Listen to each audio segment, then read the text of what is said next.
নতুন অ্যাসেসমেন্ট ইয়ার 2026-27 অনেক পরিবর্তন আসতে যাচ্ছে আমরা জানি। তার মধ্যে একটা গুরুত্বপূর্ণ পরিবর্তন হলো কর যে স্ল্যাব আছে সেগুলোতে যে পরিবর্তন আসতেছে, রিবেটের যে পরিবর্তন আসতেছে, সেগুলো অনুযায়ী আমরা আমাদের যে জনপ্রিয় যে আয়কর রিটার্ন ক্যালকুলেটরটা আছে সেটা কিভাবে আপডেট করেছি তার একটা আপডেট আপনাদেরকে এখানে দিচ্ছি। এটা ব্যবহার করে খুব সহজেই আপনি আপনাদের আয়করের যে ক্যালকুলেশন আছে সেটা সব ধরনের আয়ের জন্য করতে পারবেন। তো এখন আমরা একজন বেসরকারি চাকরিজীবী খুব সহজে কিভাবে কি পরিমাণ দিতে হবে, কি পরিমাণ সে বিনিয়োগ রেয়াত পাবে, সবকিছু আমরা এই ভিডিওতে খুব শর্টলি দেখানোর চেষ্টা করব। তো এখানে দেখেন, আমরা যদি এখান থেকে যে প্রাইভেট জবটা আমরা সিলেক্ট করে নেই, তাহলে এটা আমাদের প্রাইভেট সেটের জন্য এখানে ওপেন হয়ে গেল। মোট স্যালারি হলো 11 লক্ষ টাকা। তো 11 লক্ষ টাকার জন্য আমরা জানি যে তার এখানে যদি একজন এটা স্বাভাবিক পুরুষ ব্যক্তি হয়ে যায়, তার স্ল্যাব অনুযায়ী এখানে তার 38,750 টাকা দিতে হবে। ঠিক আছে, এই ক্যালকুলেশনটা কিন্তু এখানে অটোমেটিক হয়ে গিয়েছে। তো তারপর এটা আমাদের স্ল্যাব অনুযায়ী আমরা দেখাবো, আপনার নিচেই সব কিছু দেখা হবে। একটু যদি আপনি পুরো ভিডিওটা দেখেন, পুরো এক্সপ্লেনেশন সহ আপনারা বুঝতে পারবেন। আর সাপোজ এখানে ধরে নিই যে তার প্রভিডেন্ট ফান্ড থেকে তার ইনকাম আছে সাপোজ 1 লক্ষ টাকা, যদি এটা থাকে তাহলে অটোমেটিক্যালি তার সেই টোটাল হয়ে গিয়ে তার টোটাল মোট আয় হবে 12 লক্ষ টাকা। সেখান থেকে আমরা এক্সামশন 4 লক্ষ টাকা বাদ দিলে তার 8 লক্ষ টাকা করযোগ্য আয়। এই 8 লক্ষ টাকা করযোগ্য আয়ের জন্য তার 48,750 টাকা দিতে হবে।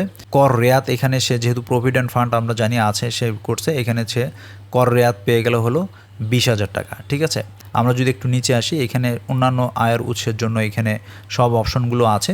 তারপর এখানে দেখেন যে বর্তমান যে রেট আছে, ট্যাক্স বেস বা ট্যাক্স রেট আছে, আমাদের নতুন অর্থ বিল আছে যেখানে এটা দেখানো হয়েছে, সেই সাথে আমাদের গত অর্থ অর্ধাদেশেও কিন্তু সেম জিনিসটাই ছিল, এটাতে কোনো চেঞ্জ করে নাই। তো এই অনুযায়ী আমরা কিন্তু এটা এখানে ডেভেলপ করেছি। তো এখানে অটোমেটিক দেখা যাচ্ছে যে চেঞ্জটা হয়েছে যে এবার 3,75,000 থেকেই শুরু এবং প্রথম 3,75,000-এর জন্য করা হয়েছে, যার জন্য এখানে 0% ধরা হয়েছে।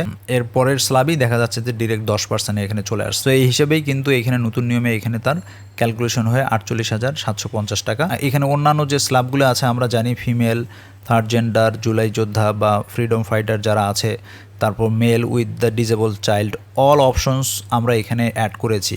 আপনার জন্য যেটা প্রয়োজন সেটা আপনারা নেবেন। সাপোজ আমি যদি এখানে ফিমেল নেই, তাহলে দেখেন ফিমেল যদি হয় এটাই কিন্তু কমে হয়ে যাবে হলো 41,250 টাকা যদি ফিমেল আমরা সিলেক্ট করি।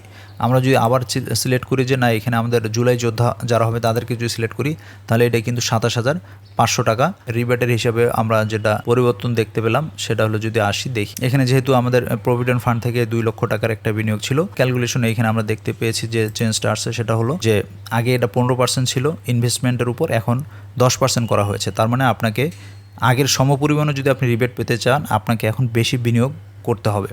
আর ম্যাক্সিমাম লিমিটটা আগে ছিল 10 লক্ষ টাকা, এখন এটা 7.5 লক্ষ টাকা করেছে। আপনারা যে অর্থ বিল যেটা আছে সেখানে দেখতে পারবেন, এখানে এই জিনিসগুলো এইভাবে চেঞ্জ করা হয়েছে রিবেটের জন্য।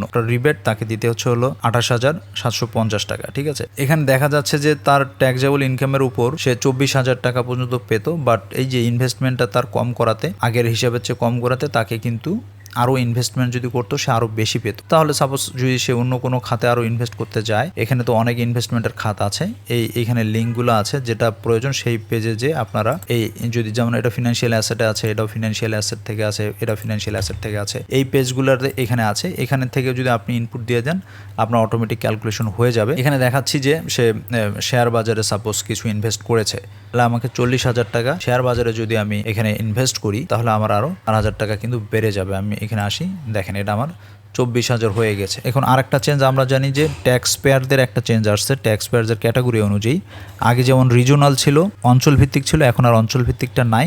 এখন যেটা করা হয়েছে, রেগুলার ট্যাক্স পেয়ারদের জন্য 5,000 টাকা এবং নিউ ট্যাক্স পেয়ারদের জন্য 1,000 টাকা। ঠিক আছে, এই নিয়মটা যেহেতু এখন আছে, তো সেই হিসেবে আপনি এখান থেকে সিলেক্ট করে নেবেন। এইটা মেনলি অ্যাপ্লিকেবল হবে যখন আপনার ট্যাক্সটা অনেক কম আসবে সাপোজ। আর যদি আপনার যদি এইটা যদি কমে 500 টাকাও হতো, আর আপনি যদি নিউ ট্যাক্স পেয়ার হতেন, সাপোজ এখানে দেখেন নিউ ট্যাক্স পেয়ার, তাহলে মিনিমাম ট্যাক্স 1,000 টাকা আপনাকে দিতে হবে। আর যদি আপনি রেগুলার ট্যাক্স পেয়ার হন, এটা যতই হোক না কেন, 5,000 টাকা যতই নিচে হোক না কেন, 1 টাকাও হলে আপনাকে এই 5,000 টাকা দিতে হতো। এই হলো মিনিমাম ট্যাক্সের এরিয়া ভিত্তিক যেটা ছিল, সেটা এখন চেঞ্জ হয়ে এটা এইভাবে হয়েছে নিউ, এবং যারা regular tax payer return view আছে, এটা অটোমেটিক সব পূরণ হয়ে যায়। সো আপনারা অনেকেই জানেন, এর আগেও ব্যবহার করেছেন। আপনারা যদি এই আপডেট ট্যাক্স ফর্মটা নিতে চান, তাহলে আমাদের প্লিজ আমাদের কমেন্টসে যে ফর্ম দেওয়া আছে, ফর্মে আপনি ইমেলটা দিবেন। সো ধন্যবাদ সবাইকে। আমরা আরও চেঞ্জ নিয়ে আরও অনেক রেগুলার ভিডিও করব। আমাদের সাথে কানেক্টেড থাকেন, আশা করি আপনি সব আপডেট পেয়ে যাবেন। খোদা হাফেজ।